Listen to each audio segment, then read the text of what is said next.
সকাল সকাল কোথাও যাওয়ার প্যারা থাকলে রাতে কেন জানি ঘুমে আসতে চায় না।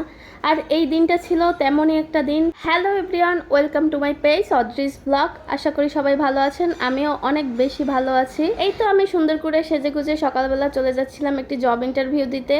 আর সব সময়ের মতো এরকম একটা ট্রেন এসে আমার যাওয়ার রাস্তায় বাধা দিবেই। আমার কোনো জব ইন্টারভিউ থাকলে সেটা শেষ না হওয়া পর্যন্ত আমার বুকটা কেন যেন কাঁপতে থাকে। যাই হোক, এই তো চলে আসলাম, এসে একটু সময় বসেছিলাম, অপেক্ষা করতেছিলাম কখন আমার ডাকটা আসবে। বসে বসে এত বোর হচ্ছিলাম আর মনে মনে ভাবতেছিলাম কখন শেষ হবে ভাই, কখন শেষ হবে।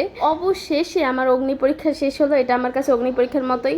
এই তো বের হয়ে একটা রিক্সা নিয়ে নিলাম, এখন চলে যাব আমি আমার এক বান্ধবীর বাসায়। এই তো প্রতিবারের মতোই আসার সময় আবার জ্যাম, আবার সেই ট্রেন আমাকে আটকাইয়া রাখবেই। বান্ধবী আমার নতুন বাসা নিছে, আমাকে তো বারবার যাইতে বলে। আমি আবার খুব ব্যস্ত মানুষ তো ভাই, সংসার করতে করতে যাওয়ার সময়ই পাই না, তার উপর তো অলস আছি।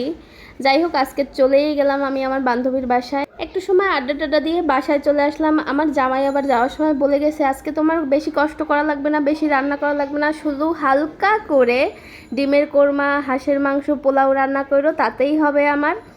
কি আর করার, জামাইয়ের আবদার। তারপর তো সব কিছু আস্তে আস্তে আস্তে আস্তে রান্না করলাম। আমি কিন্তু একদমই ভালো রান্না করি না, মাঝে মাঝে আমি আমার মাকে, দিদিদের, তারপর শাশুড়ি মাকে, সবাইকে ফোন দিয়ে দিয়ে রেসিপিগুলো শিখে শিখে রান্না করি। আমি কেন যেন নিজে রান্না করে সেটা খেতে পারি না, পরে খাওয়ার ইচ্ছাটাই চলে যায়। কিন্তু আমার জামাই খেয়ে বলছে ভালোই হয়েছে। এই তো দুজনে রান্নাবান্না করে খেয়ে নিলাম। আমার জামাই আবার ভাই মাটির মানুষ, সে মাটির প্লেট, মাটিতে বসে খেতেই খুব পছন্দ করে। এমন না যে আমি ব্লগ করতেছি বলে মাটির প্লেটে খাবার সাজিয়েছি, এটা সে সবসময় মাটির প্লেটে খায়। যাই হোক, আজকে এ পর্যন্তই, দেখা হবে পরবর্তী ব্লগে। টাটা।